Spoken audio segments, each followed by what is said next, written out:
sought in this case throughout the case. So we want a clean conviction. What we're also looking for is for her to actually go to prison. We want to make the family whole again. So that's why we're here.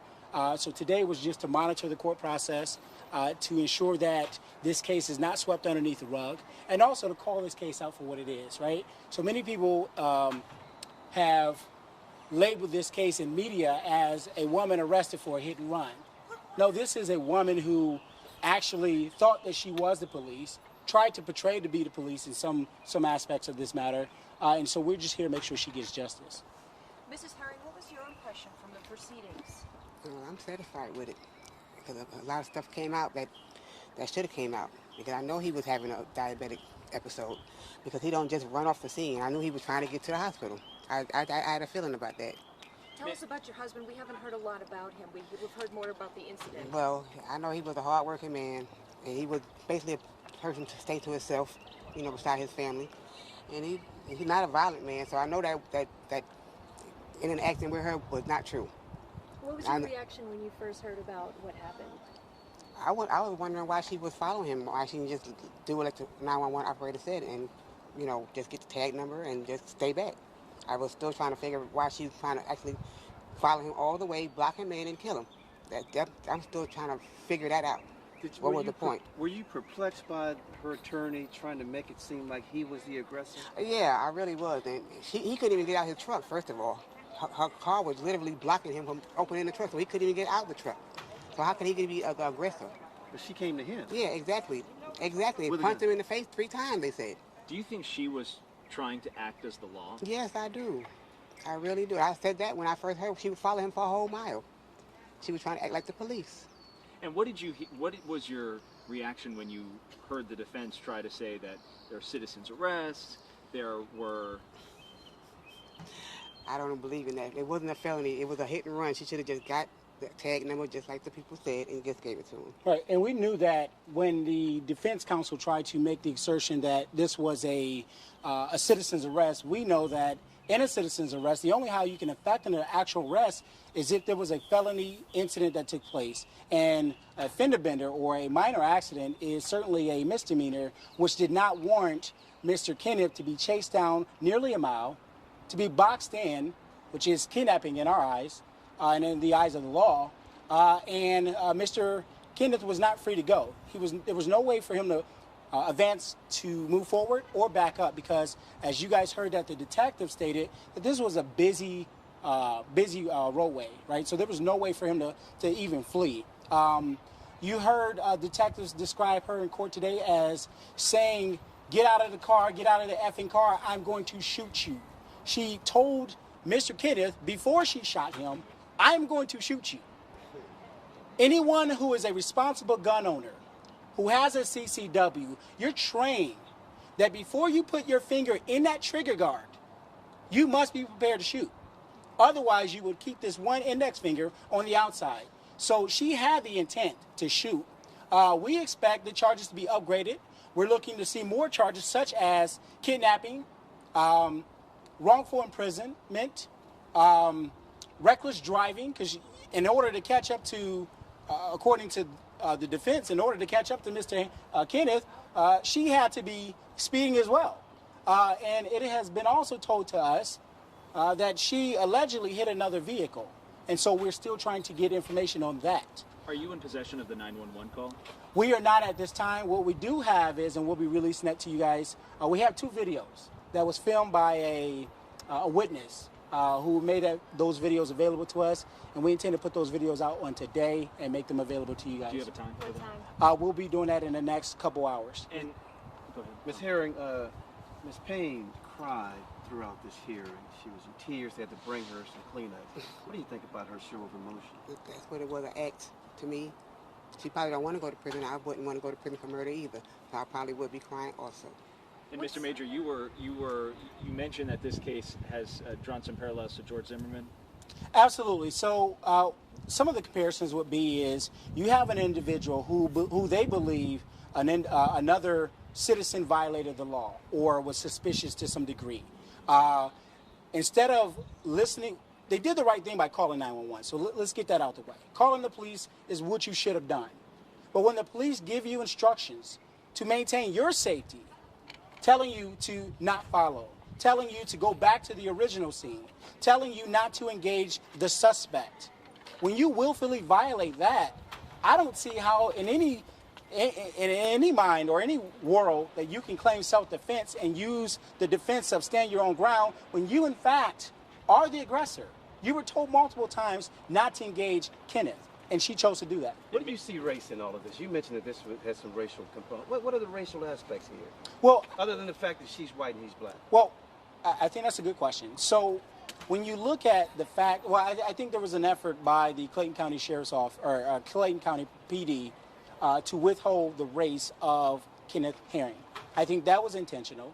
And I also believe that I'm just going to just throw it out there. I think had this been a white suspect, I don't think we'd be at this point. I don't think there would have been lethal force used. That's just our assertion. Do you have a photo of Kenneth that you could be providing with us? Yes, we can get that to you today.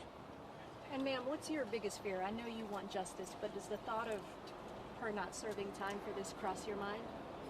No, I actually haven't crossed my mind because I believe she's going to be found guilty because everything points to her. She was the one following the man a whole mile. And one thing and then shot him. Yeah. One thing we want to say is we want to thank members of the Clayton County PD, also the lead detective on the case, for doing a very diligent job, doing a very thorough investigation. Obviously, there's still going to be more.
More information coming out, as we were shocked to hear some of the information that was displayed today. But we have full faith in the Clayton County Police Department that they're going to be honest and transparent, and we just expect that throughout the rest of the case. Kids, grandkids? Yes, I have 3 grandkids. So he was a grandfather of 3. And how many children? Well, we didn't have children together, Okay. but you know, we were together for a long time. How long were you together? In 2003, we got married. How would you like him to be remembered? For those who haven't had the honor and the pleasure of getting to know him, how would you want him to be remembered? As a hardworking man, a good grandfather, a good husband. He was just a good person all around. And what did he do? What was his... He did a lot of things. He was a mechanic. He did air conditioning. He did a little bit of everything. Sure. He was a master of none, but you know, he did everything. Very talented with his hands. Yeah, right, exactly. Mr. Harry was killed. He did plumbing. Mr. Harry was murdered, and he was murdered by a young person who have made one of the worst mistakes that she'll ever get an opportunity to make in her life. And for that reason, we're asking justice for Mr. Harry and for Mr. Harry's family. This is a tragedy of justice, and we should not be here. You cannot be a vigilante in the state of Georgia. You cannot put the law into your hand, a gun into your hand, and take the life of an individual and think that it's going to go unseen, unwarranted, and untried in a court of law. And today, we have seen an indication that justice will be served to the family of Mr. Harry.